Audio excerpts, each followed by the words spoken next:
Welcome to the first London Collection Men's panel of Spring-Summer 2015.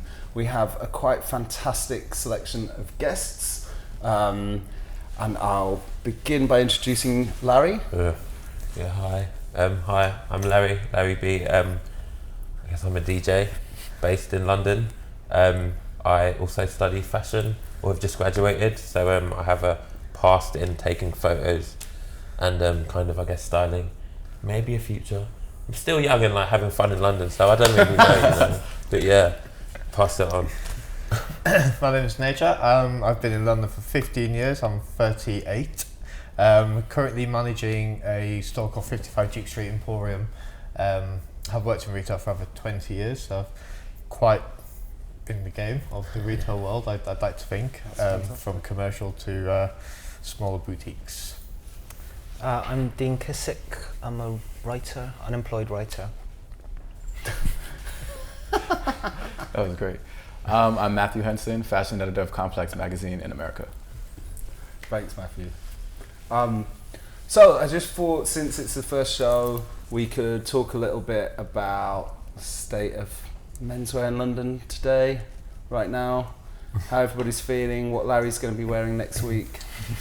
I'm wearing what my sister wore when she was like 21, so men probably won't be wearing that, I hope.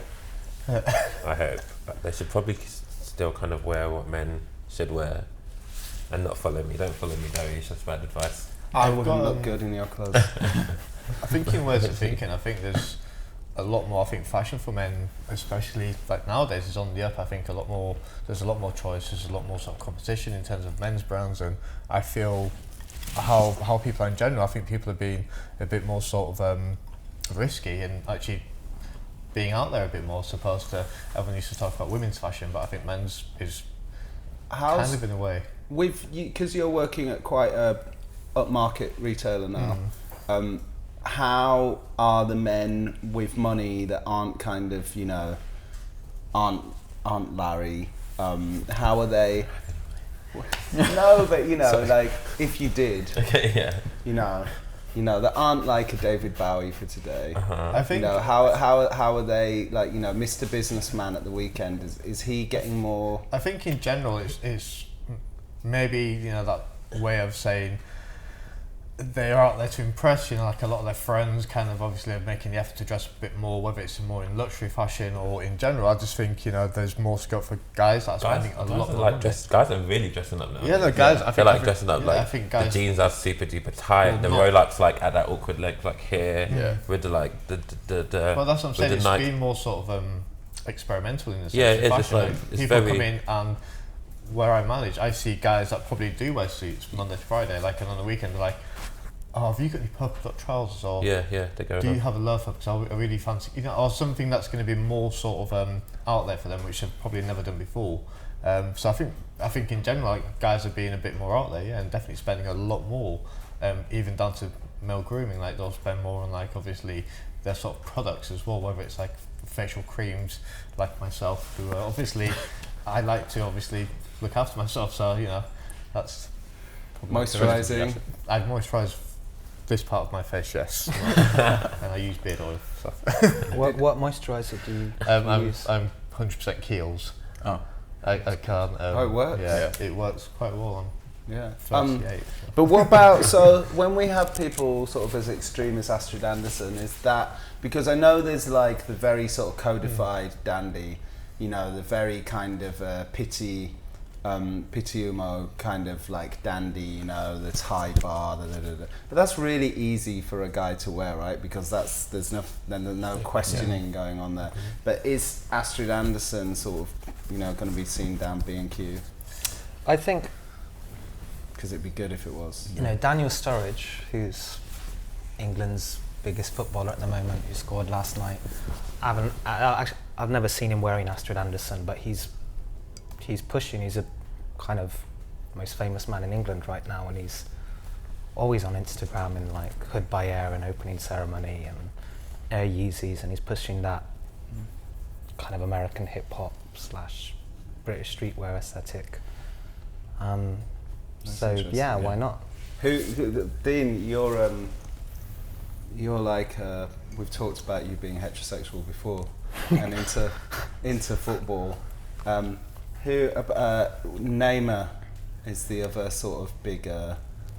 Well, Ronaldo also, Cristiano Ronaldo, the Telegraph just ran the article 2 days ago saying he was heralding in the new era of the spornosexual man, I think, which is a new metrosexual. Yeah. And also Ronaldo's, he's currently on the cover of Spanish Vogue with his girlfriend Irina Shayk, and Neymar's on the cover of Brazilian Vogue with Giselle. Well, I mean, I don't like seeing the plucked eyebrow in a way, but then in another... Done, but I wasn't sure whether it's too much. But in another way, I love it because it's such a teenage fashion. Like when you go to Milan and you see these 17-year-old boys with plucked eyebrows, it's literally like, fuck you, Dad, I can get the young girls, you can't. And I love it. That's like the history of all like youth fashion. It's kind of nice. No. So you're thinking about getting your eyebrows? I thought I was going to. Because it kind of could have been a look to do like a brow and a lip gloss, but then I sometimes need to slow myself down. Yeah. Like it's enough to be in the 15-year-old girl jean and the top, but like it doesn't need to be everything. I should wear a wig. Going back to Astrid, what you saw this morning was that's Astrid's agenda. She has a very sexualized perception of men, and she pushes her agenda. And to me, it always comes off well because she does sportswear, and everyone thinks about just hoodies and shorts, but I think she takes it to another level. And while everybody can't wear that on the street, she makes plenty of things commercially. And I don't really think it's you don't really want to see a guy being cute and Astrid. You know what I mean? Yeah. But like, it should be a sexy... The footballer, I don't really know that much about the footballer, but I know like he like sometimes comes through in a look, or might be in like Hood by Air or something, but he's not going to be in like the piece. He's going to be in the t-shirt, which is good, and I guess it brings like general awareness for like the normal people, like for people that like might not know enough or a lot about fashion. But I don't think men are really going to get to the place where they're in those kind of like crops with their muscles, because there's not really that much point. But not that many men have that. But in the 70s, in the 70s, to be fair, like, if like me, you have a strange sort of habit of Googling pictures of 1970s or 80s shorts, they're very short. They're very small. And Prince's penis was always showing. There was a In picture. his trousers, kind of thing, those kind of things. Yeah, exactly. Yeah. But... And all the World Cup kits are completely skin tight, like they're much tighter than anything anyone's wearing, and they're completely unforgiving. I kind of feeling through like with how fashion is and how it cuts. I think things are always on a cycle, and things will always come back in and obviously get rejuvenated and reused in senses like like you're saying, the football shirts are more fitted now. Where at one stage I remember seeing football in the 80s with like Paul Gascoigne wearing quite a loose football shirt, and nowadays obviously like you're saying, it's that kind of Cristiano Ronaldo sort of like very masculine physique, and obviously very proud to be like that. Like in the 70s, I suppose that kind of skinny silhouette was in, so they'd wear fitted shirts to kind of show that off. So nowadays, I suppose it's slightly different, having slightly more sort of streamlined. Yeah, in a sense. And going back to grooming, there's not one guy that I've seen in any of the countries on the field that doesn't have a really great haircut.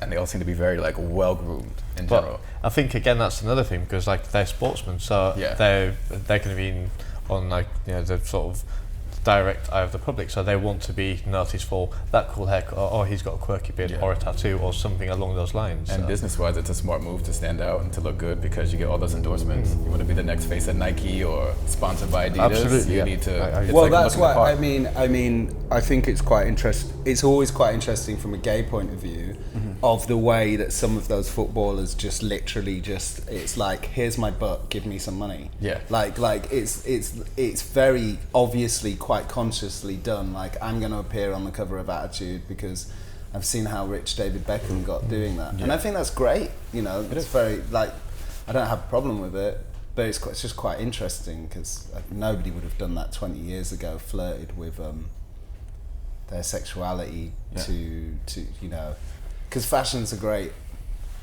I remember thinking about this when like, why do musicians have fashion lines, and I was like, are they all crazy? Like, it's but it's actually because it's great marketing, isn't it? Yeah. It's if you're involved with fashion, you're going to get written about 500 times.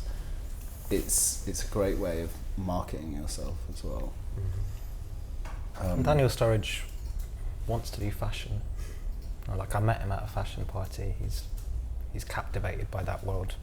Now the magazines are It's going to run after him. Everybody is right now, because it's all part of like being like of a certain age and being of a certain type of, like, everyone's into fashion. It comes together with we're all into a certain type of music, or we're all into a certain type of look.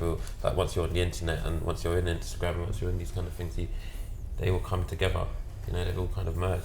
Yeah. I think to say that you can ask loads of people who want to start a fashion line, and most of them will say yeah, just because we all kind of have an idea of, or think we know what it is now, but actually when Ricardo Tisci might put not out that know. Nike, he said something about the idea of tribes.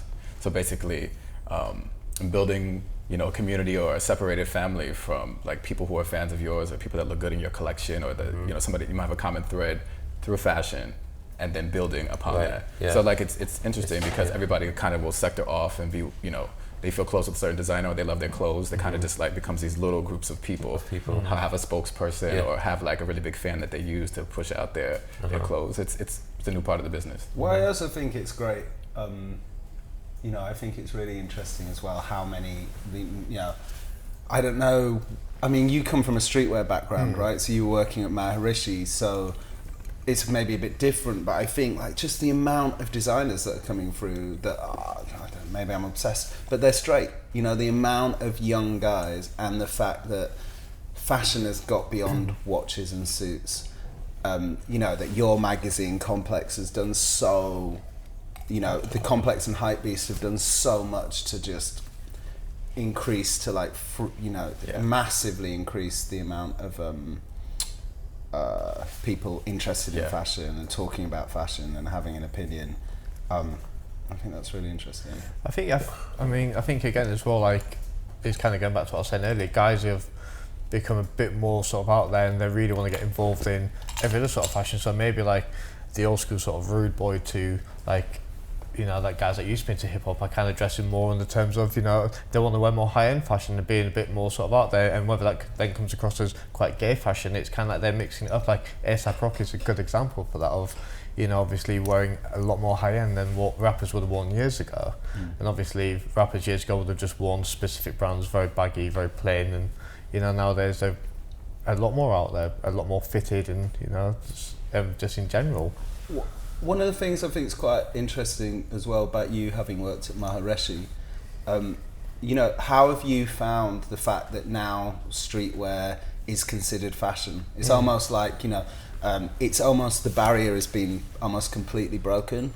Whereas back when you were doing Maharishi, I don't think, it would have just been considered. I think it was classed as like that, that high-end sort of luxury sportswear in a sense, like quite loose wearing sort of pants, where you'd probably get like your richer sort of Essex boys on a weekend that wear suits through the week wearing it, and then obviously you get the odd celebrity like David Beckham, Robbie Williams and people like that wearing it. So I think it's, now that it's kind of like I was saying, on a cycle again, that's kind of come back in, and to see it kind of being revisited in a way is really interesting. And I think obviously it's, more casual sort of wear is in, and in terms of like hip hop sort of wear or casual streetwear, how it's kind of, anyways, kind of being put into the market. Like you can go shopping in any other store. Most brands nowadays will do like a sideline or a part of a brand that will be more casual and more sort of streetwear as well. Whether it's like brands like Balenciaga and everyone else, they all do some sort of form of casual wear that people are wearing in terms of like a hip hop sort of label as well. I would agree. I think that streetwear is just in a state of evolution because I think because there's so many brands that consider themselves streetwear brands that the market got flooded. So the really stronger brands are evolving in the way that through their collaborations or through fabrication or cut, they're just changing what they're doing to make themselves stand out from the lot. And also too, there's brands that come from streetwear background that have created new brands, and it's a little bit more fashion forward, but it's for the streetwear god, not to take them away from what they know. It's like a step under the designer and luxury collections and a step above the streetwear collections. I'm wearing a tee from these guys called Second Layer. Their roots are in streetwear.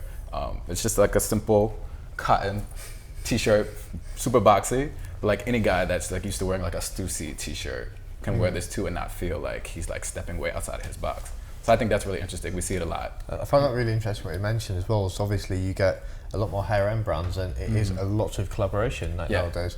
You know, higher end brands are collaborating with more sort of streetwear brands or like sportswear brands in general, which then open up the audience to different sort of avenues, whether it's a younger person, whether it's somebody who'd never even looked at like a different brand in general. And it does really open it up to obviously people wanting to be more involved in a different brand that they've probably never heard of before.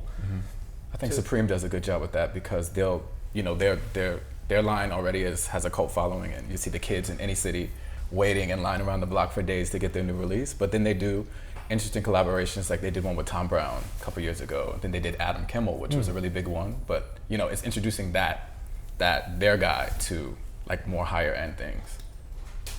And just to bring us back to Man, then, just who are you most excited about in London this week? I can't play favorites, but I'm definitely excited to see. I saw Astrid this morning. It really was great. It was like so different than what she usually does, and I think I'm super excited to see Kotweiler.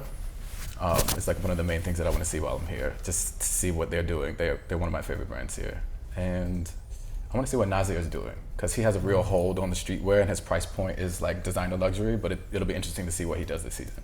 Yeah, for sure. Yeah. And what about of the Freeman designers, which one are you most interested in? Well, I gotta say I cheated a little bit before I got here, and I saw some things, but I'm definitely like, I always want to see Nick Hamid, because this is his first time doing a walking show. He did Fashion East last season, so that's just a presentation. So I'm interested to see what the clothes look like walking and how he pairs those things, because it's different when they have to walk than stand still. And Bobby's always interesting and good. He always has a theme. And Liam, it's his first time doing the Man Show as well.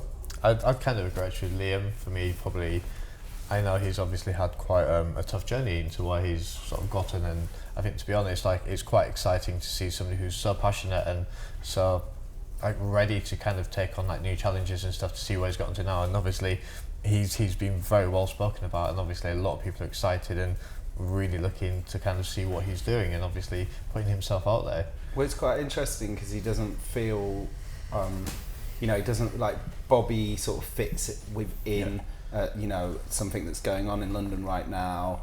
Nick Hamid feels quite un-London, but he still feels like he fits into something. Whereas Liam sort of feels like he's just come from, from off-field somewhere. He feels a bit different. I think that's what's exciting though about Liam, in a sense. It's that he's obviously, it's quite naturally just happened for him, and he's naturally progressed into that. He's obviously just gone, actually what's happened, in a sense, overnight. And it's not just overnight, so obviously it's taken a while, but now that it's happened, it's kind of like, oh, why it's actually happening. Do you know what I mean? It's like, I think for any other brand, obviously that starts out, and I think that's the exciting thing. And obviously when people are speaking about him, in a sense, that's like an exciting new thing for like fashion in general, like especially within London as well, because I kind of feel like we've been waiting for something new to happen in like a while, and now that it has happened, it's kind of like, obviously people are then getting recognised. And as somebody who wears clothes very well, and sort of, you're genuinely somebody who seems to operate under the radar in terms of your wardrobe, like, you're the sort of person that's gonna wear, like you said, 15-year-old jeans, and I hope I'm not flattering you too much, but sort of person who sets trends as a bit. Who in London are you excited about wearing, or does it even, do the catwalk designers even appeal? No, I've never done that. Mainly because I've never really had the money to, but I've never really been into catwalk designers. I'm interested to see what Nick Hamid is going to do, because I've known him for a long time. He studied a few years above me, and he told me what course I should do in uni. You know what I mean? It's a bit like that to me. So I'm interested, but not really. It's not really for me. I don't know. I don't really put myself in it, but I'm excited. I do want London to start doing stuff. I want fashion to kind of do something. I don't feel like it has for a really long time.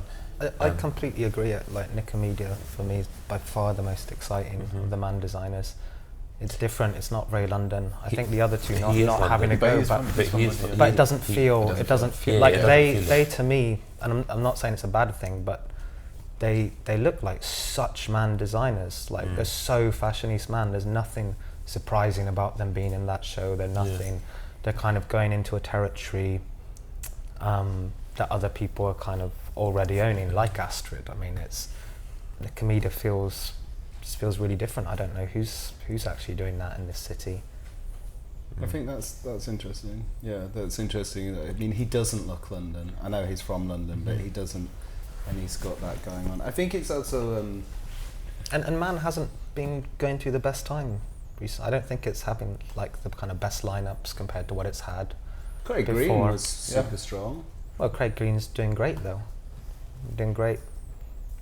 I think mean, if you read the Rad, I'm sure you have, but you know, if you read the Man review on SHOWstudio from last season, that's a hardcore review. Like that's calling people out. I think that's interesting as well because you know, one of the things we were talking about before was the idea that, you know, everybody doing a show, and it's become very, very, you know, like you've got to do a show.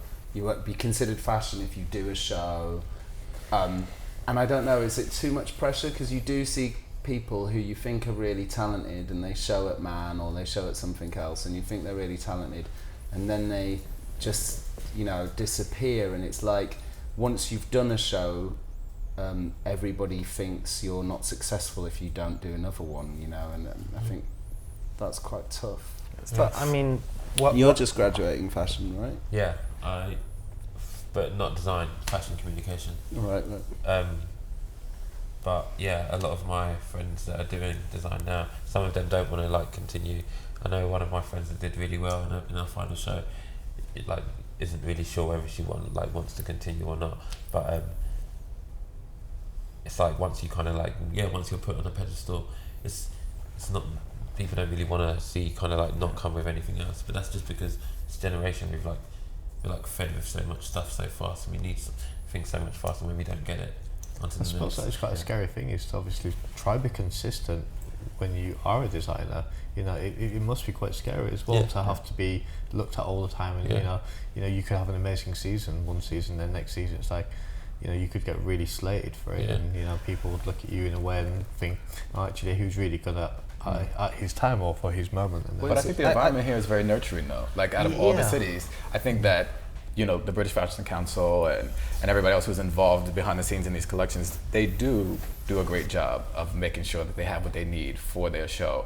And I think you won't find that in any other city that has a major fashion week. They do nurture this talent, and they do give them the proper platform to display their art. Obviously, like you guys were saying, it's like a lot of pressure to do every season, but I think that like this is the one city where if you do have a point of view and you do have actually great clothes, this is a city where, you know, you'll probably be the best off doing it. And I agree, like London's incredibly nurturing. That's kind of the best thing about it. It's such a great incubator for talent, but it can almost be a bit too nurturing in a way once you get accepted onto Fashion East as a women's wear designer or a man's designer. You know, there's that obvious progression from maybe you do like a installation, then you do your shows, and maybe you get like new gen exhibition or presentation, and then you get the shows. Like it's good actually that they have probably dropped people, or that people do.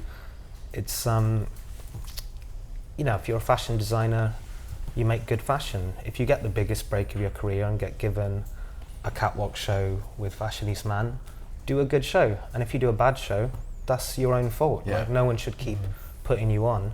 And like you were saying, I think about Astrid earlier, like she reinvented herself. She's got a brand, but she changes when she has to change, and that's why she's brilliant. And not everyone does that.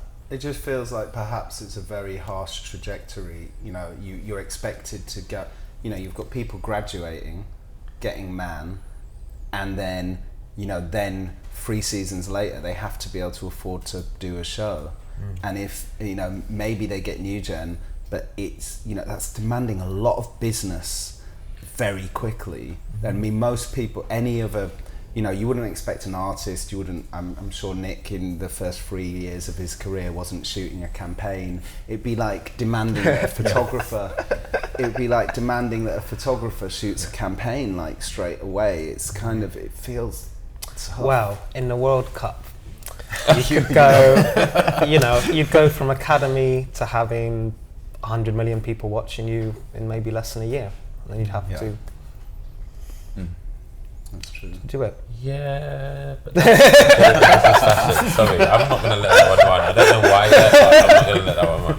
Like, I agree. I think there's like too much going on and it's all too fast. And we're like, and in London, I agree with what you said. London is quite like, it does let you do what you want to do, but it also like, not that it doesn't, but you can see the progression. You can see once there's like for this year it's going to be these 3 designers, these 4 designers, and then we're going to kind of see them develop for the next 4 or 5 years, I don't know, and then they'll like do whatever they want to do after that, and then we'll pick another 4. But there's not really a space for like, and I mean these kind of designers are being chosen by people who have their own preference, you know, and so they're going to stay the same until that person's dead, you know, and then so that stays the same for that whole like lifespan, do you know what I mean? But there's no space for like something really random to come out of the woodworks that's like really incredible, you know, like New York, like Hood by Air came out of nowhere, and actually it's like changed a lot, and that's because it's like real. Well, you know, I mean, they've been around since 2006. Yeah. So, you know, it's just now that people are starting to give them, and I think it's a thing where it's not just attention, it's like no, but when I say came out of nowhere, it was it like the styling is very different. Of course. To say from 2006, very different. Sure. It developed and how it started, you know, and it's like it's very like different, and to New York even. So for New York to let that kind of come out, and I know there's other ones. Well, for LVMH to give it an award, that's unexpected. Just shows that like that's really amazing. what needs to be happening. Things need to be like, people need to be doing themselves a lot more, and not just like what's going to get them the money or what's going to get them the fans or what's going to get them the followers. That's what Ryan McKinley you know, was it's saying. not about that anymore. But that's where we're at. That's where we're all at with music, with fashion. We've all merged together, and all we want is like money. I think there's 2 sides of it, how I always see it, because for me coming here to London, I feel like it's very important for me to see as much as I can, because as far as young designers go, they're here. So I think they have a huge platform, and there's some amazing things you see that come down the runway, but I think sometimes everyone is just thinking about their art.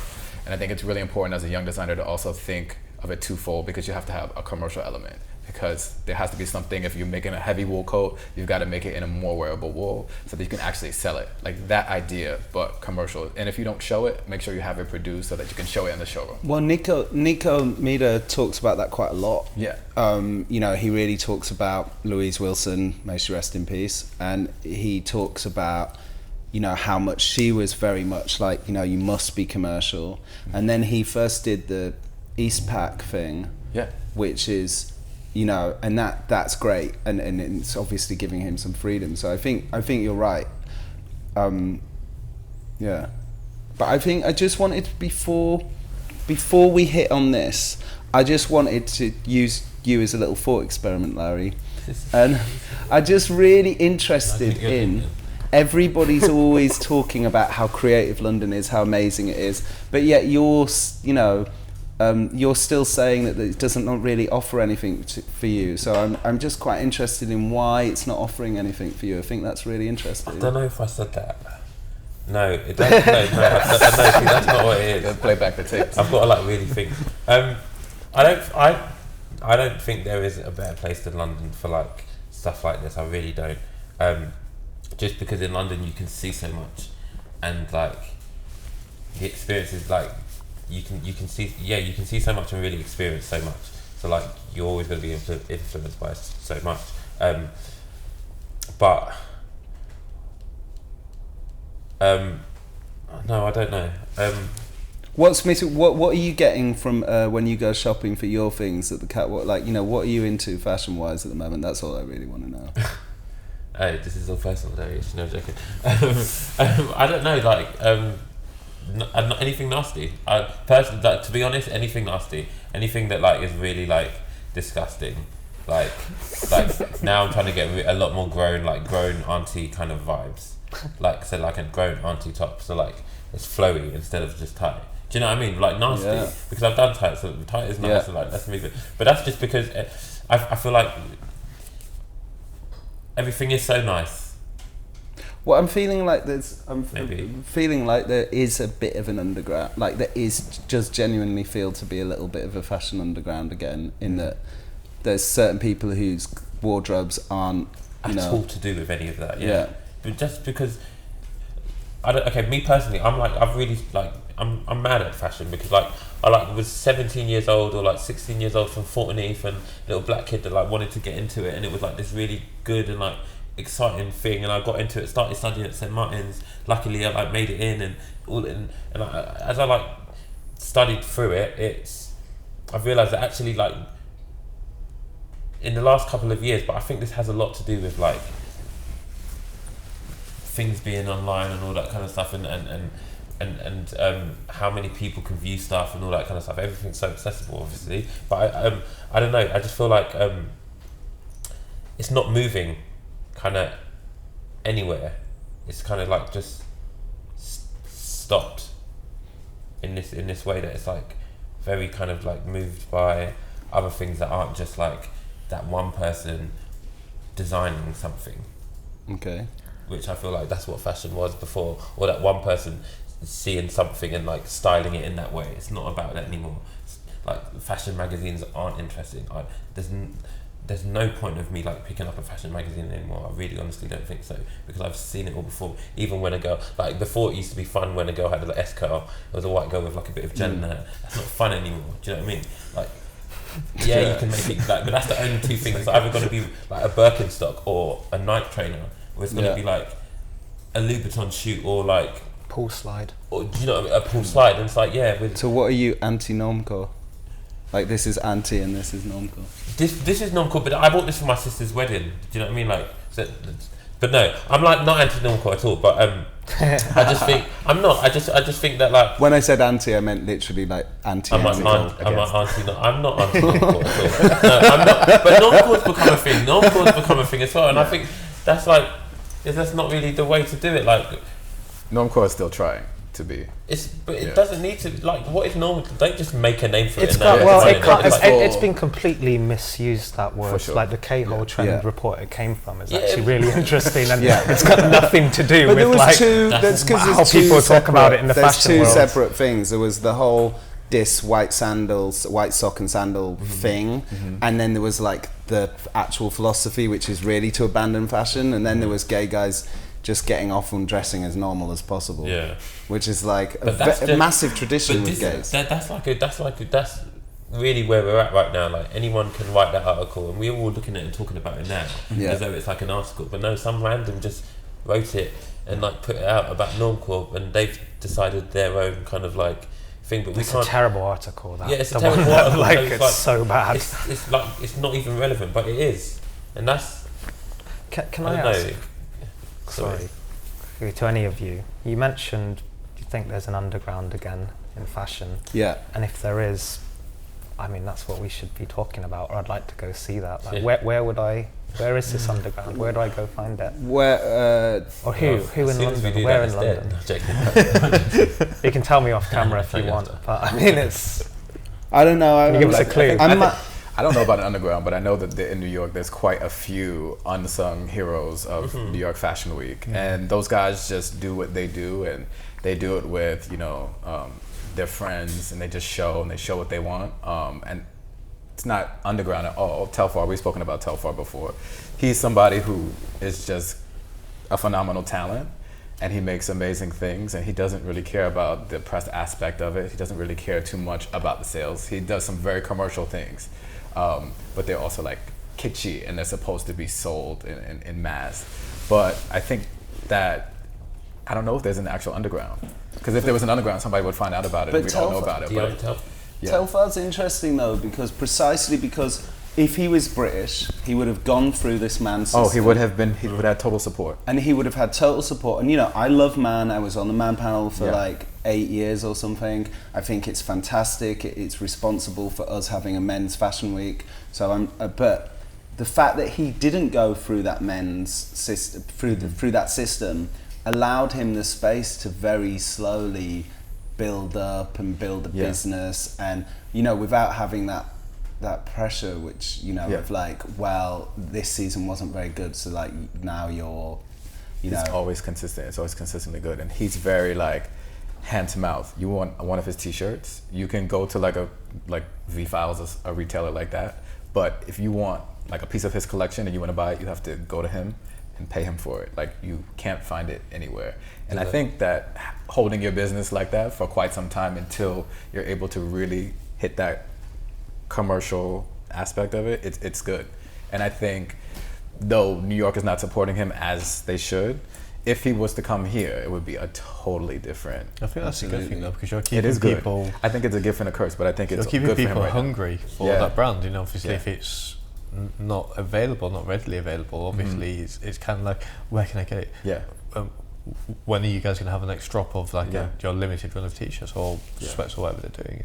That's like Primitive, that's still here. Or if it's still shop. Closed I know it's down. online, right? Yeah, it's still online online. only now. Yeah. Like I know that if there's a young designer here, I can get it there. If it's good, I should say. So, guys, let's look at the collections. Do we have a running order? This is Nicomeda, right? This is Nicomeda. Good hair. Brilliant. So, first thoughts, Nehjat? I think as a retailer, obviously I kind of look at it and think, one, who would like it? I mean, my personal view is I think it's fun, it's forward thinking. I quite like how they've used maybe old silhouettes but with a twist, or classic silhouettes with a twist. Obviously that's on, maybe like a sort of a more of a commercial level. For myself, it's more of an underground following, and I think only so many people will actually get that. It's not going to appeal to everybody. Yeah, the styling is phenomenal.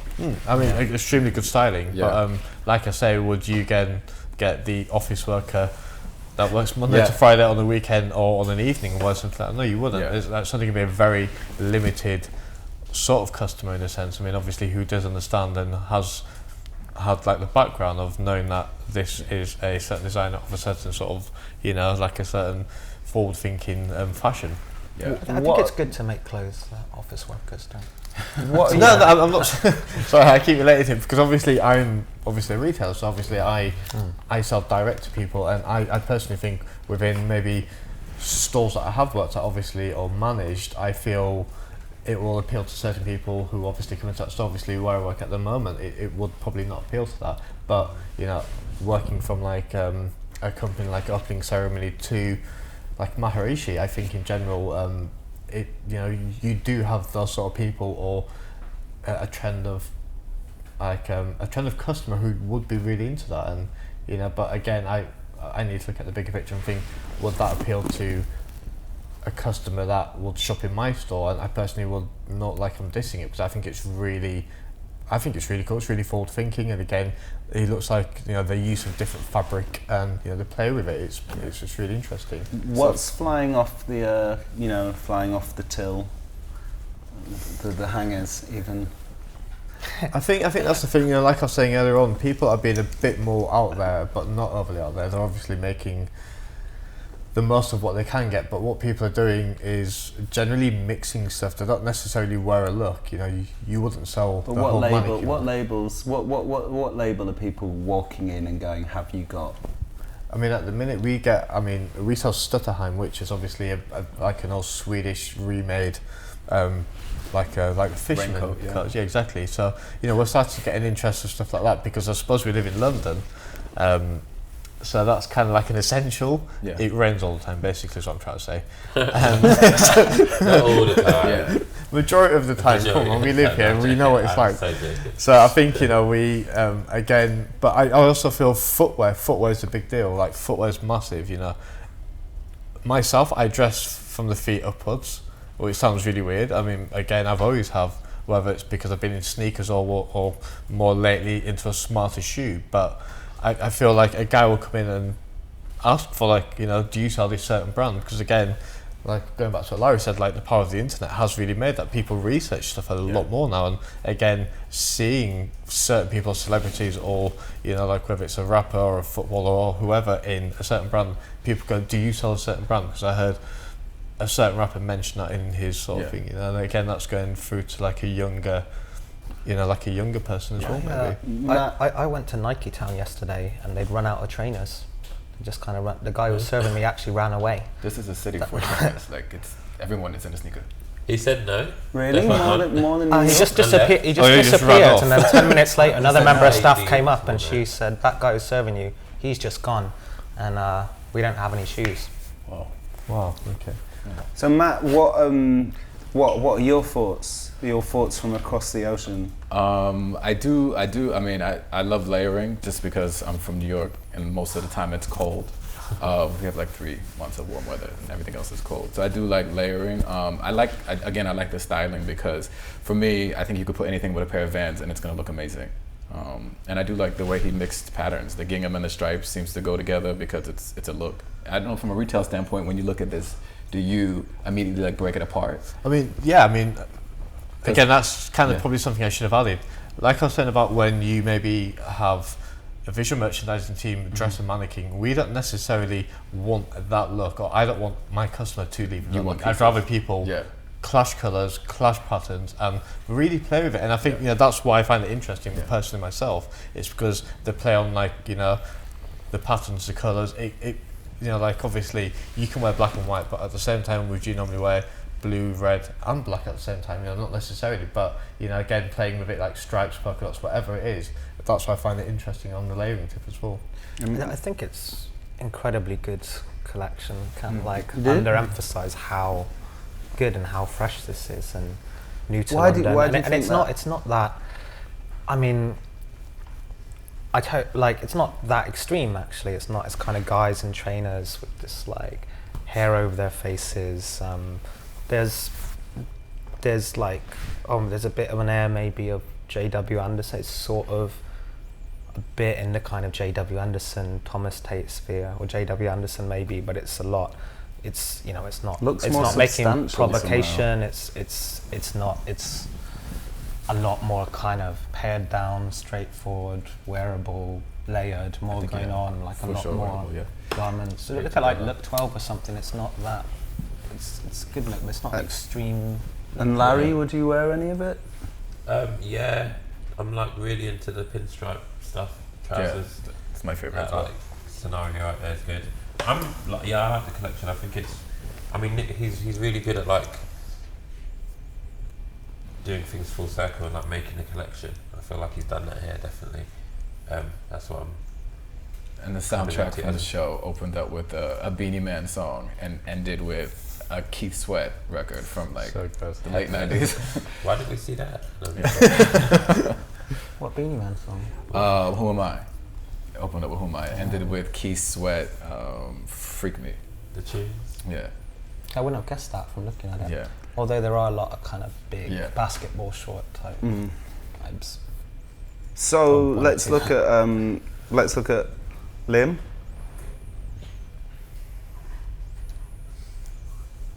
Liam was very relaxed yesterday at lunch. Yeah. He'd obviously finished.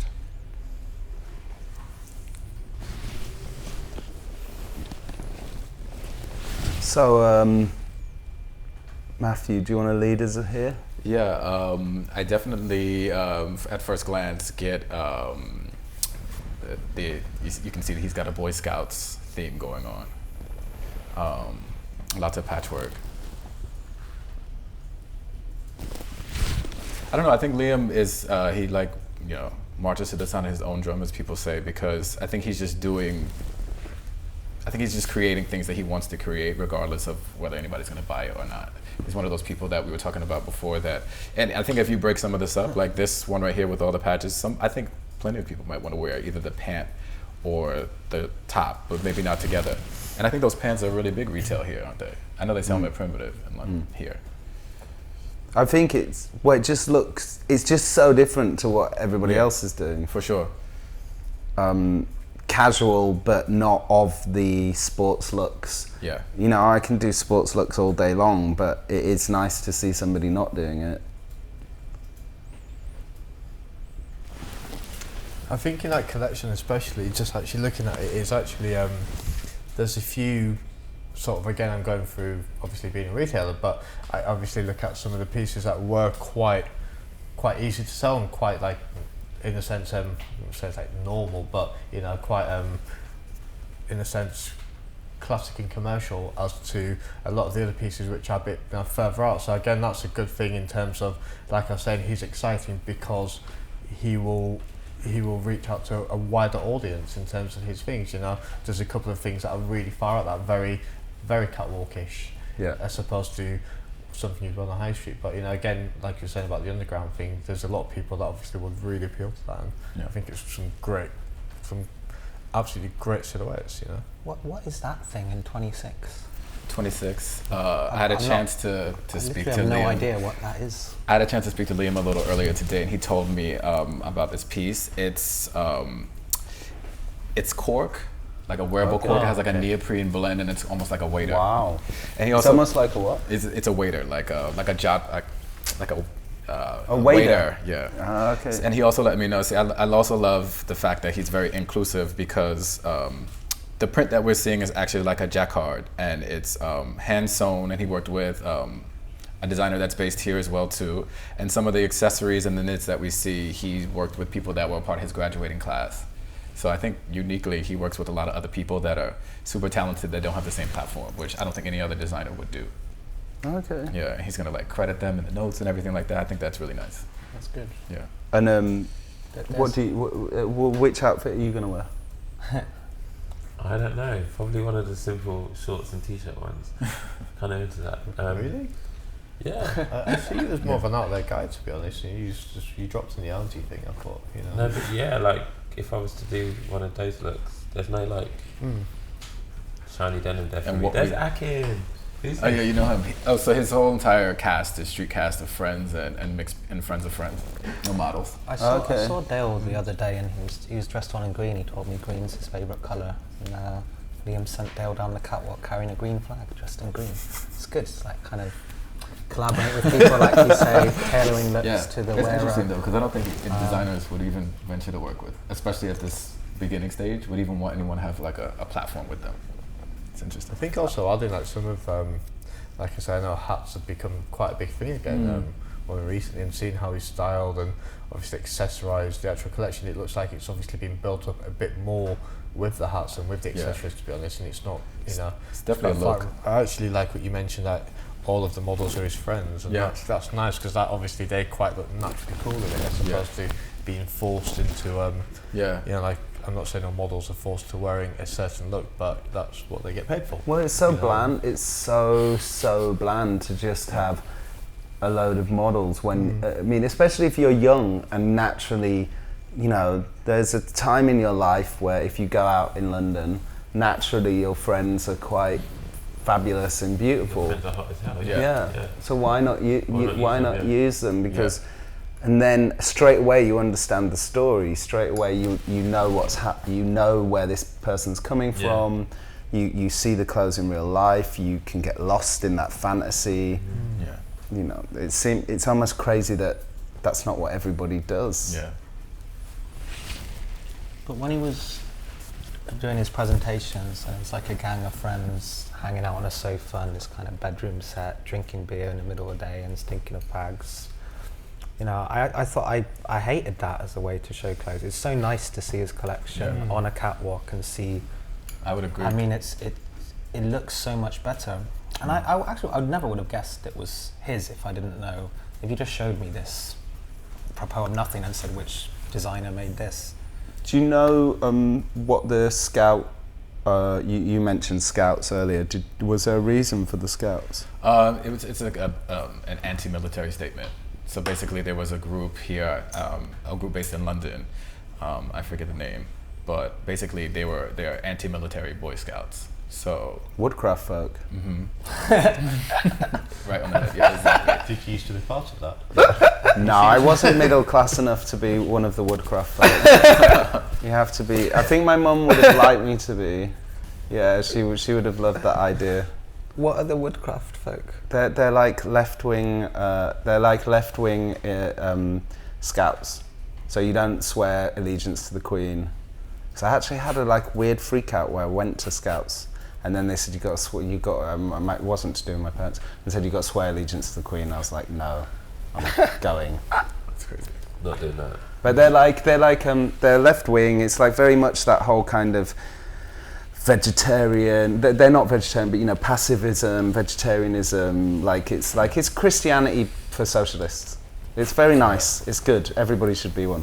He's also inspired by the movie The Lost Boys in his collection. Rufio and flags and the patches and all that. I think now that you kind of say that, You see it, right? Yeah, 100%.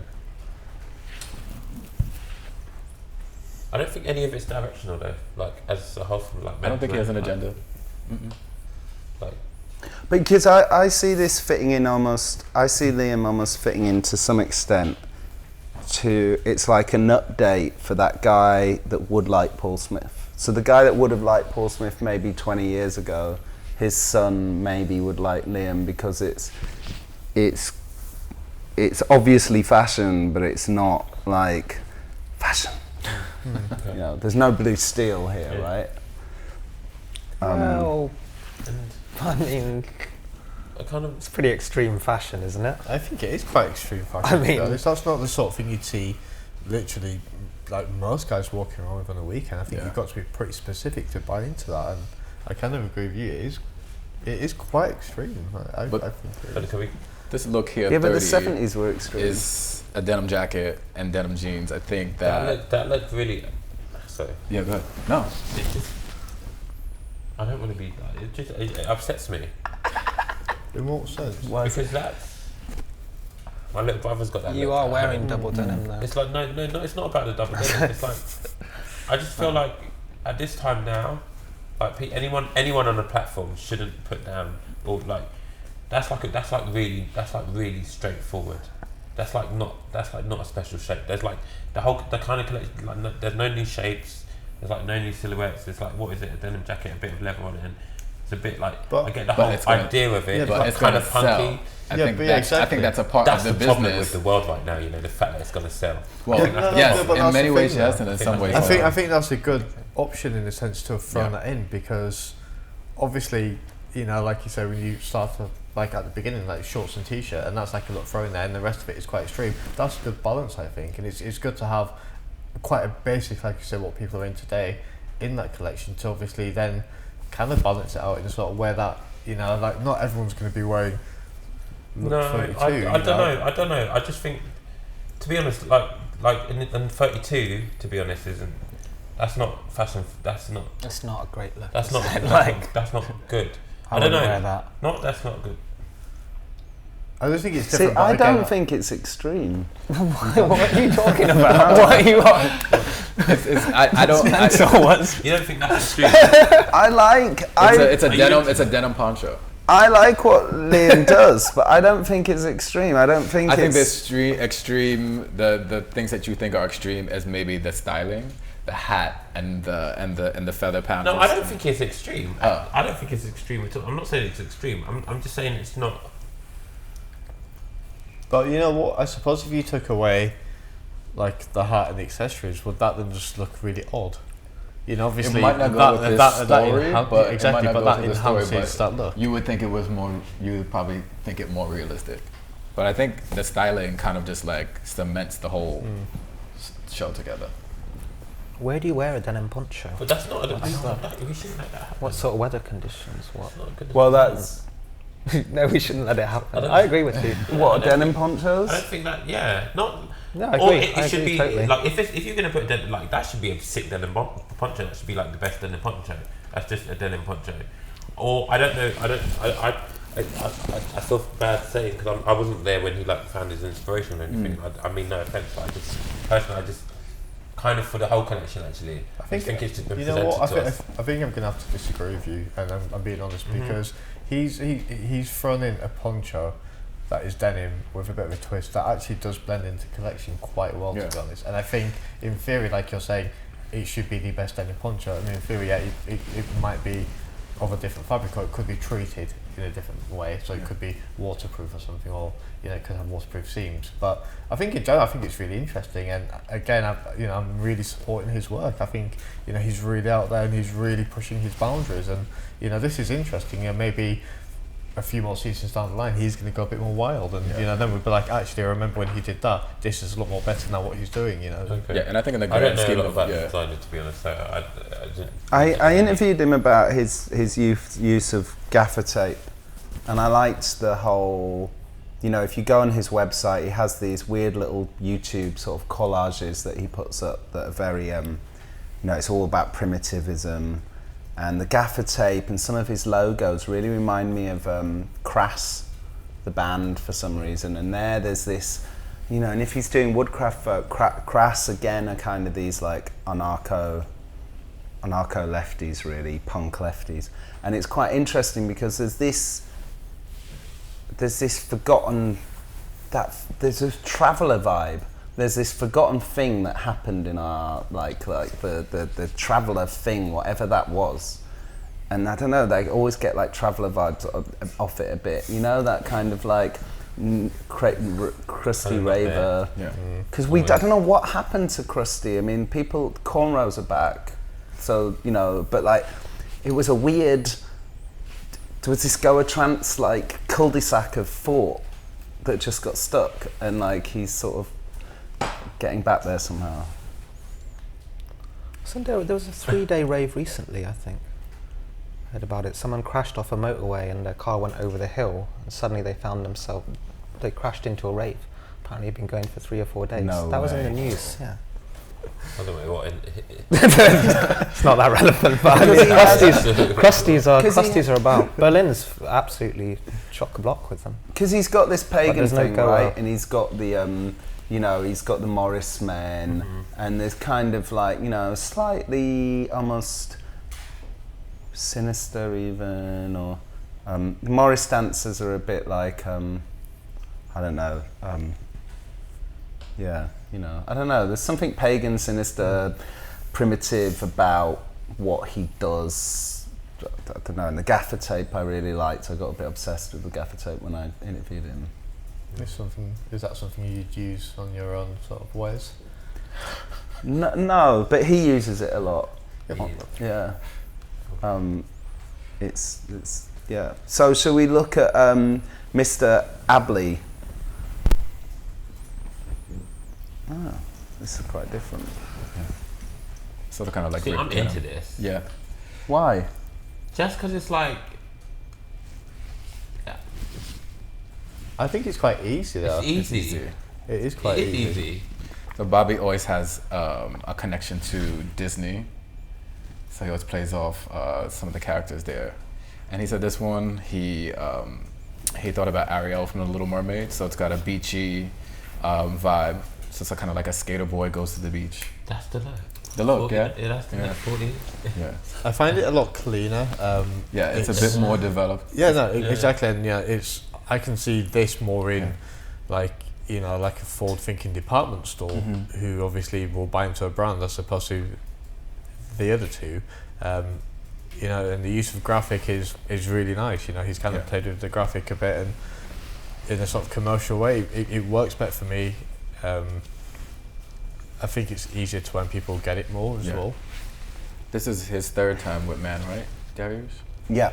So I think he's had a go at really perfect. But I think he's kind of perfected what he does, because I think this is the most polished and like well thought out collection to date. And this is his last one, so it's like going out with a bang. Yeah, for sure. Because it seems like he's sort of worked out his identity. Yeah. He does do this cute thing. Yeah. There's a fair bit of cute around, but it's interesting for somebody to do purposefully cute fashion for men. It's cute, but it's also not cute. It's also and not, it's the like, earlier looks, the darker things are it's quite very masculine, nice. Yeah. but like also not. I don't know. Well, he's quite cute, isn't he? So like it makes like he's like a little sort of teddy bear or something. It is very well really loving how it's very sportswear inspired. Again, a lot of shorts in there, a lot of you know, it's a lot looser as well. And again, being from a streetwear background, that really appeals to me. I think it's, you know, really, in a sense, slightly more commercially. My way of thinking is people wearing that looser kind of hip hop look, or that, you know, that streetwear look, as I was saying earlier. But I think it'll appeal to a lot of people. I think, again, you know, I didn't see maybe one that I hated, I'm going to be honest. I think the shapes and what he presents is easy enough for everyone to digest. So you're not really breaking it apart as much as you would like Liam's collection or Nicomita. It seems quite consistent. It's consistent and it's ready to be. You can just take this off and put it on any store shelf. And I mean, the sweaters are great, right? And the earlier looks are really my favorite. It's like a torn denim, and I think that, you know, you can't go wrong with that. Denim sells everywhere, and I think it'll look great in pictures. Like if it needs to be styled in somewhere, and I love it. I think, for the sake, because other people have been like very honest, like it's horrible. Like, I think it's a horrible collection. Yeah. It's so boring, and it's so like Little Mermaid's such a great film. Like, what does this can't even like hold a torch. It's nowhere near Little Mermaid. It's nowhere near, and it's so easy to rip off like Disney animation. You know, just take a cartoon and put on a sweatshirt. But look at like what Ashley Williams did last year with taking Gary the snail from SpongeBob and putting it on the fake python skin print. To me, that looked amazing. Like, I thought it looked absolutely amazing. You've got it as your phone cover, and that's so far. It's so good. That's so far like beyond this. And also putting, you know, I mean, maybe it's a silly thing to say, but putting a girl in a menswear show or putting a male model in a women's show, it's just the biggest cliche. It's the laziest, biggest, most obvious. You don't do your man show or your fashion show and put someone of the opposite sex in, like, second from last. To what? What statement does that make? Why? How many thousands of times has that been done? Because she actually looks like. Oh yeah. Okay. I retract that last statement, because she does actually look like Ariel, which I didn't pick up on. And that one right there, 38, is like Ariel's. I retract the last statement, but the rest have to stand by. And to close the show, like, it's so. Those other two collections were so much better. You've got a question. I was just going to say, I don't like, because I want to kind of like stay with you here. I'm trying to like, I feel like I'm like, yeah, okay, so, because like, okay, the reason why I say I like this, because it's like the normal, it's like shapes of now, and I mean, that grey was good, that like black zip is like cute, it's like kind of just done in like a like nice, honest way. I don't know, like, it's not like forward, it's not like pushing anything, it's just like kind of a together scenario of now, do you know what I mean? That's why I'm saying I can get into it. The guy before, with the like, the black kind of like stuff, and Liam. Sorry, that wasn't even like pushing fashion in forward, or like even being current. So, but how come, I think like, what you're saying for me, it's more. This is too safe. No, it's not that. It's more. I think kind of just for me personally, it's kind of aesthetically revolting. It's not about being like fashion forward. I think if I went in, say, Uniqlo or Topman, and I saw these t-shirts or these hoodies, I'd be like, I'm not going to buy that. I'm going to buy the other Topman t-shirt. It looks much nicer. Like, I'll buy the other. Almost the Ferrari t-shirt that, like, no shade, but like that's like almost like the Ferrari t-shirt, like the Uniqlo. That's like a normal Uniqlo t-shirt, you know. This is quite. It's Uniqlo. worse. It's like it, but slightly worse. I mean, I wouldn't want it for £15 from Uniqlo. I spent 100. Actually, my mum spent £117 at Uniqlo yesterday for me, and all the stuff I got was nicer. I think more pleasing on the eye. I mean, I just do question why it has to exist. Like, but in terms of, you know, sometimes Bobby will do something and you'll be like, oh, that's really cute. It's got really strong personality, and I think the sweaters, I think they're strong, and I think people will like them, but a lot of it, you're just like, why? But isn't that the commercial part of it? That's what's gonna sell, isn't? And I think like that's a good thing. It's better to just dash that in there than to dash like something else. That's you see, this look here, 47, I think is great. 47's quite, you know, that's a good look. I mean, and I know a million people that would love that sweater. It's like a pretty bold statement, and you know, I suppose with the colours, it's really out there. And you know, if you saw somebody on the street wearing that, you would smile. Yeah, exactly. And then, like, sort of the second three looks that we saw, they seem to have something. But yeah, I mean, I don't know. It's just like, yeah. Why does, you know? Where's it going? What's it? Was it Christopher Shannon who was doing the split, like kind of cartoon face knitwear split down, maybe like 3 seasons ago? Last season, yeah. That was, and it's so much nicer, and that was 3-4 seasons ago, and that was a more evolved idea. I'm going to try. Ashley Williams last season, it's a more evolved idea, and it's I'm going to try to help defend what you guys are saying, because I feel with the first lot, you know, with like slightly playing the more technical looking things. I mean, again, if the fabric's cool and it's like a really like a very well sourced fabric, I feel, in a sense, it might give it a bit of justice in the sense of how people are buying into it as well. You know, like you wouldn't necessarily buy the first lot and then towards the end, like with the full red thing that you said. You know, I think, you know, the first lot probably looks like it could be more of a technical sort of fabric, which is very appealing to people nowadays, because I think people want that whole feeling of, I bought into this fabric and it's really cool, and you know, again, it might be quite hard to get, or again, it could have really cool like sort of like properties in the fabric that make it more breathable or waterproof, whatever. And you know, well, I liked when he did the crowns. You know, just I like that little moment of let's get boys to wear crowns. I thought that was really, really funny.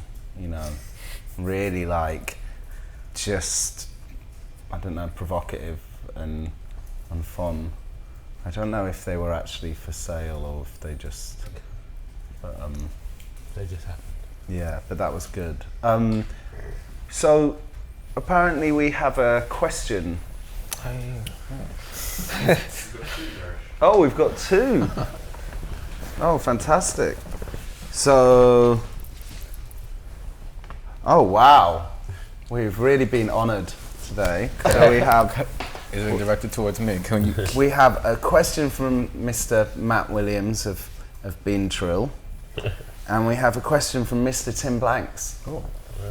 So I feel like 2 Hi, Matt Williams. 2 pillars of fashion have sent us questions. How exciting!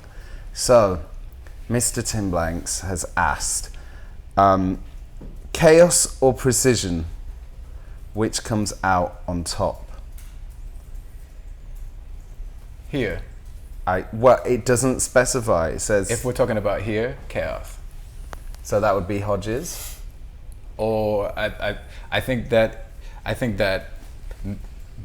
at first glance, maybe people looking at Nicomita, they might think that it's a lot of clothes, but I think that it's executed well. And I think if people look at Liam, they're also going to be looking at all the moving parts, the accessories and the styling and the things hanging off the clothes. But I think that in this case, that would be considered chaos, and it wins. It depends on who you are. Yeah, that too. It depends on who you are. Nicomita is like really like precision, and this is quite chaotic. And I think I'd say for him, this kind of works. The last Bobby was quite precise. I think I feel like maybe there's, you know, the problem with precision is it becomes, you know, I think we had this talk before. Precision's really attractive, right? In fashion, it's really, really attractive. It's like that discipline, that point, that kind of like bang, you know. But it gets quite boring. It also gets boring, and I feel like perhaps the person that's not trying to be precise here, Liam, at least is starting a conversation. Yeah. But you disagree with me, or Yeah, I'm not into the kind of the chaos that I've seen today. I'm not into any of it. But I think in general, if you have someone that like is actually passionate about whatever they're doing, and knowledgeable as well, chaos is always cuter than precision, because precision just like worked way through, like they like weren't late getting there, they weren't, you know what I mean, that's like there wasn't no story with it, everything worked out, and there was 5 minutes to have a tea and a sweet. That's like kind of boring for me personally. Chaos is like better. I think I'm on the same page as chaos that has happened here. My man here is that I think it is more interesting chaos, because like you say, if it's more precision, it's like it's too easy, it's quite boring. It's like you can say it once and then you probably never talk about it again. As where I can remember selling like Raf Simons in Leeds years ago, and they used to work in a store, They sold Raf Simons Yeah, in look. in Strand. Years In ago. Strand? Yeah. And that was like other patch days, like with the riot patches and everything else, and it was really full on, but nobody got it. And I think back then that was really statement-ish then, and I still think about it, and that's why I look at Liam's stuff with his patches, and I think It'll be it's things- actually really interesting. I can talk about that next Years next from year. now that people I think will that's want from really Liam's collection. They'll be like, oh, I wish I would have bought a piece from that patchwork collection or that Boy Scout collection. Not now, but like years later. I think people will really want a piece of that. Don't kill me. Well, I agree. I mean, my answer to Tim Black's question, I think precision, a celebrity questioner. I think precision comes out on top because I think Nicomeda smashed, man. Like, I think it's so much, but then maybe I came predisposed to that. I don't know the guy, but I think it's so much on a different level, and I think it's what London needed, and it's very precise because it's, you know, it's so sharp cuts, hard edges, sharp silhouettes, geometric prints. Like, it feels kind of futuristic and precise and hard, and it feels different from so much of London, which is this kind of messy, embracing streetwear, which is great, but I think London needed a designer with a strong, precise vision to come in the same way that J.W. Anderson kind of shook things up, in the same way Christopher Kane's quite a precise designer, I think. Like, there's so many ideas, but it's executed so cleverly and so orchestrated throughout the show. I think the best designers in London right now maybe are these kind of more precise,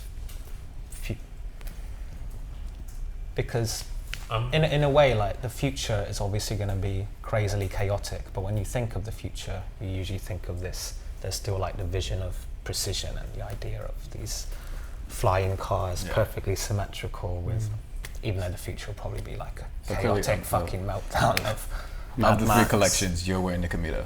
Like, you yeah, maybe. I'm going to completely reinvent my look. I've been planning that for weeks, for the first time maybe ever, so I need direction. Hopefully these coming fashion weeks will teach me. You should like mood board. Yeah, I think I can do the hair. I'm not too far off that. If I hadn't ran out of my Boots hair oil this morning, I would have actually kind of looked like that. Yeah. That's the thing, though, isn't it? I think that's a really interesting line in men's style, because we always talk about, you know, is it too androgynous, or is it too that, or is it too the other? But I think one of the most interesting sort of lines is, you know, is it too anal, or is it just stylish enough? You know, there's this like place, isn't there, that you get to. Like, there was that whole look where everybody just wore black in various wrong and different lengths of black, and it had started off as this kind of Raf type ode, a sort of streety, sort of fashiony thing, but became sort of shorthand for like Belgian fashion student anal, and I don't know, I think that's quite interesting, because that line is really, because if you get the right part of that, if you get the right balance there, you look great, and if you tip over, you don't somehow. I think this collection, you know, definitely relate to one of Raf's best collections. He's done so much that I guess you could kind of relate but you know, there was, I can't remember the year, but there's a famous one where it's kind of wet hair, straight fringe. He's wearing this kind of like leather sweatshirts, and you know, and it's got this. These shapes are very similar to what Raf does. I was on Connor's Instagram yesterday, and he was talking about, you know, what's his name, Connor, you know, the Instagrammer, the fashion Instagrammer. You both know who I mean. Yeah. Black I've guy. no idea. Oh, American. Ian Connor, yeah. So like, he was talking about walking somebody. He said he saw somebody at a party and just like literally walked him to the cash machine because he had 03 for Raf Simons on. He's like, we're going to the cash machine. And Ian loves, he's like a collector, so. By the way, I love your look today. It's really, I love the shirt and jacket combo. And don't forget the pants, you can't And the see. Oh, I'm overwearing the pants, but I can't, But like, this is a Japanese designer, Daryoush and it's great. It's phenomenal. And I have cool elbows. Yeah. You have nice elbows. Face. Skin. Yeah, he's great.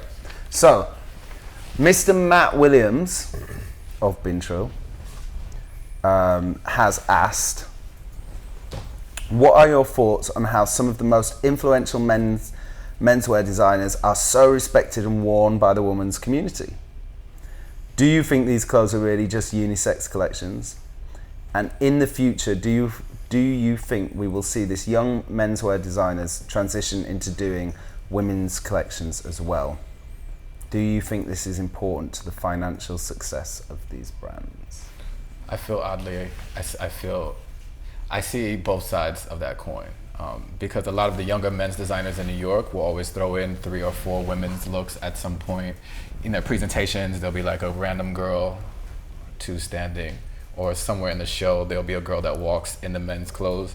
And I think it's great to present the idea that women can wear these clothes too, but I think there is a very fine line between designing clothes for women and designing, obviously that's like the craziest statement ever, but like menswear designers should think long and hard about going into the women's market, because it's not just taking what you do for men and making it smaller. That's not the idea. I think that it's like 2 separate worlds, and I feel very strongly about keeping them separate. So I used to work in women's wear as well too, but I literally could never pull another women's shoe or dress in my life. If I never did, I'd be fine. But I feel very strongly about if a woman wants to wear a piece of men's clothes, that's fine, but I think that the world should not collide. I think there's a lot of like recently, or more than recently, like, you know, when you look at like a women's collection and you get like the boyfriend jean or like the oversized shirt, and you know, I think there's obviously a crossover there where a lot more women recently are starting to find menswear more interesting in women's wear, and you know, I think that's their influence of wanting to wear more loose casual stuff as opposed to having a dress or a skirt or like, you know, a crop top or like a fitted like blouse. I mean, obviously, you know, we kind of live in this world of everything is quite in a way experimental, that everyone wants to try something new, and that's where women are probably getting more into it. And I think, you know, with a designer, maybe, you know, not being overly careful, but I think at the same time not changing anything, because, you know, again, a woman can wear menswear and kind of in a way pull it quite well, you know. Don't women have enough clothes? They though? do. They have enough. If we go to Harvey Nicks, all we've got is 1 floor, which is like the basement. That's the same you with know. Topshop and Topman though. There's 2 to 3 floors of women's wear and 1 I floor mean, of men's. That's just, yeah. Is that fair? That's just what it is. Like, I think obviously, I'm not to say. Well, that who made a successful trend? Raph Simmons, J.W. Anderson. Raph Simmons yeah, made a successful JW is transition. now doing the collection. JW. JW is going to show the first men's collection in Paris that he's designing for Loewe.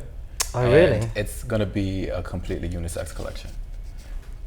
I have no idea what that looks like. I have an idea, but I mean, I think it's quite interesting.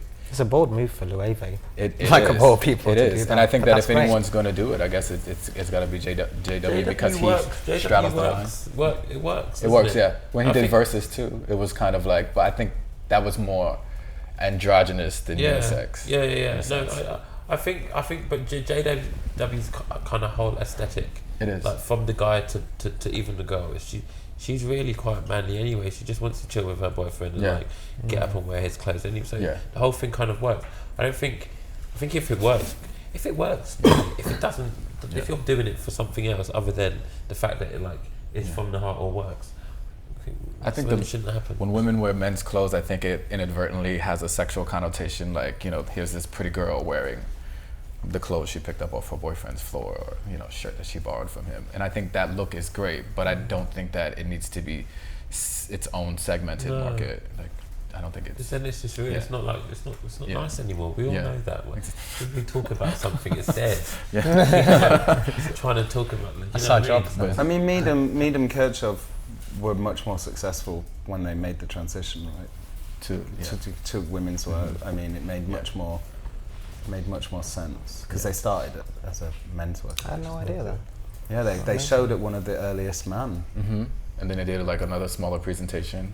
It was interesting. The clothes were really good, but I mean, they do really well women's. Yeah, I don't think they'd have. I mean, they're super influential, really, as as women's wear designers.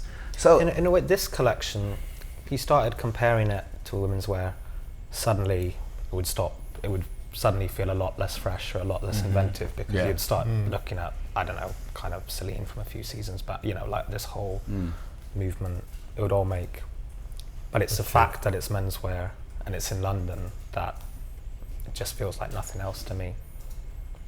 If it was a slightly adjusted women's wear in Paris, you'd be like, well, it's kind of fashion editors are going to love it. Like, I guess it's quite interesting as well that we were completely unshocked by it. You know, I think 10 years ago it would have looked very extreme. Maybe that's obvious. But we just totally accepted it as, yes, this is... Well, except for you, you said it'd be quite hard to sell some of this. I think I'm just looking at the direct consumer. I mean, obviously not everyone walks into a store and would buy certain things, you know, obviously like myself. I like to kind of, in a sense, mix precision with chaos, if that makes sense. You know, I don't necessarily wear one whole smart outfit, and I think that's what really works with how maybe I employ staff as well. Like, I don't want them to look like the average normal person. I want them to dress in a certain way that we can then sell like an item of clothing in a sort of mental way. You know, it's not obviously then buying from a mannequin. You don't walk past Selfridges window and go, I'm going to buy that whole outfit. You know. So what are final thoughts? there's a lot of, well, I think there's kind of a strong tabletop vibe with the gingham tablecloth prints in this collection, and then the big cutout cork sort of. So tabletops will be in for next season. Yeah. Tabletops will be massive next season. Actually, for the next panel, you should have like a kind of denim cloth and cork coasters on here. Nick Amita said that he was actually inspired by a tablecloth when he went to this restaurant. He'd been he'd been looking at like he said some artwork from Louise Gold. Really, isn't that's a very Larry David thing? I think there's Curb Your Enthusiasm when he I think takes on the task of designing the restaurants costumes, and he bases it on tablecloths. He said the waiters should look like the tables, and there's also, I think, he kind of divorces his wife, but doesn't get back with his wife because she doesn't use coasters. So tabletops. All your ideas coming together. Yeah, everything's. That's almost like a form of camouflage in a sense. If the waiters look like the tablecloth, you'd like, you know, kind of blending into the actual surroundings in a way. You know, it's like a modern camouflage, I suppose. Okay. Larry, final thoughts on everything, on the whole man. I mean, a man. I just think like there's a lot more work to be done. The industry as a whole. I'll just keep my mouth shut. No, I'm joking. Yeah. No, but it was. I think Nick's collection was like obviously incredible and great. I'm very happy with what he's doing. But yeah. I think it's safe to say this is his first season with Man at the end of his 3 years, because it goes on for 3 years. He'll be okay, right? Exactly. Easily. Yeah.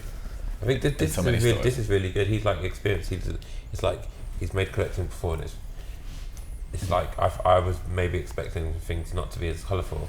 I'm like quite excited that like so much like red or like this or that. Yeah. Nehjat, final thoughts? I like the use of, again, like, you know, on the whole, I think they've all done really well. Obviously, I'm going to go for Liam as my favourite because I really like what he's doing. But at the same time, I like the use of, like, you know, the different layering, the different colours, and I think it's really exciting. And obviously, to the eye of the public or the eye of, obviously, like the consumer, it's really attractive. It's not boring. You know, there's a lot going on in terms of use of fabric, in terms of use of, like, you know, the textures and the layering in general. I think on the whole it really works. Cool. And Matthew, final thoughts of everything. Final thoughts.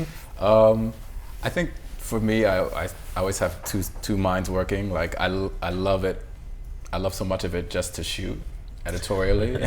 I mean, it's gonna look great in a picture, but another side of me works. I work with a couple of guys on the side styling, and there's a couple of, you know, I would say there's a few things that I can't wait to pull out and put with other things and make really strong looks. From who?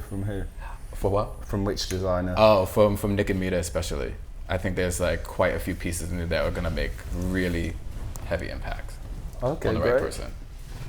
Well, thank you guys. Thank you for doing the first panel of the season. It's quite warming us up.